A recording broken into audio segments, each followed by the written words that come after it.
В наградном списке сегодня больше 70 человек. Работники культуры, образования, здравоохранения. Люди, которые боролись с коронавирусом и возрождают национальный танец. Общественные деятели и не только. Все они внесли огромный вклад в развитие и созидание любимой республики.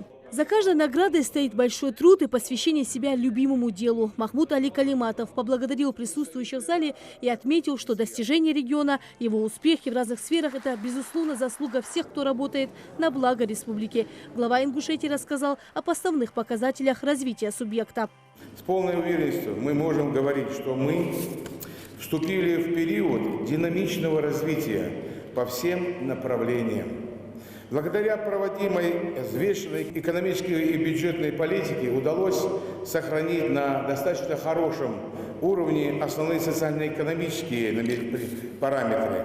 В полном объеме исполнены социальные обязательства перед населением. На протяжении 2 лет мы демонстрируем рост наполняемости консолидированного бюджета за счет собственных средств.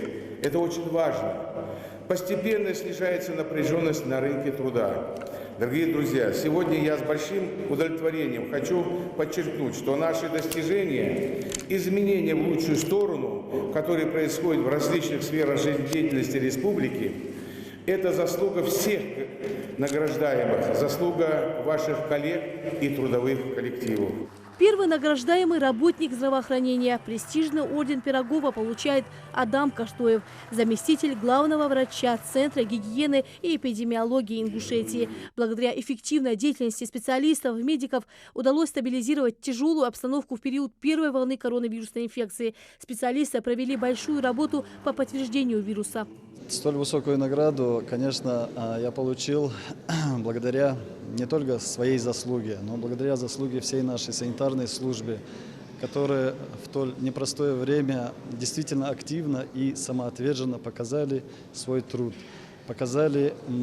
Начинали с нуля, то есть эти исследования, которые проводились на базе нашей ПЦР-лаборатории, все контрольно-надзорные мероприятия, эти исследования были начаты с нуля.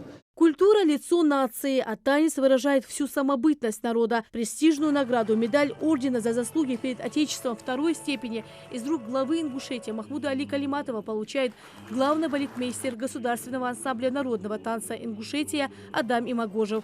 Артисты ансамбля во всем мире представляют республику и являются визитной карточкой региона. Мы же представляем культуру нашего региона, и ансамбль постоянно выезжает за рубеж, в России концерт бывает, и так показываем обычаи наши, и награда за 28 лет со дня образования ансамбля я первый раз получаю и очень рад этому.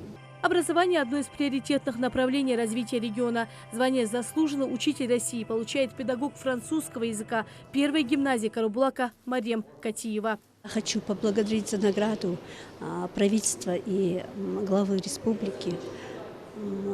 И хочу сказать на французском языке пару слов. Je vous dis merci pour la félicitation. Глава республики вручил собравшимся в зале больше 70 наград. Ордена Пирогова, звание заслуженного артиста. Также юбилейная медаль к 75-летию победы в Великой Отечественной войне. Благодарности, почетные грамоты и не только. Все эти люди заслужили их по праву. Рина Сычоева, Асхаб Белакиев, Новости 24.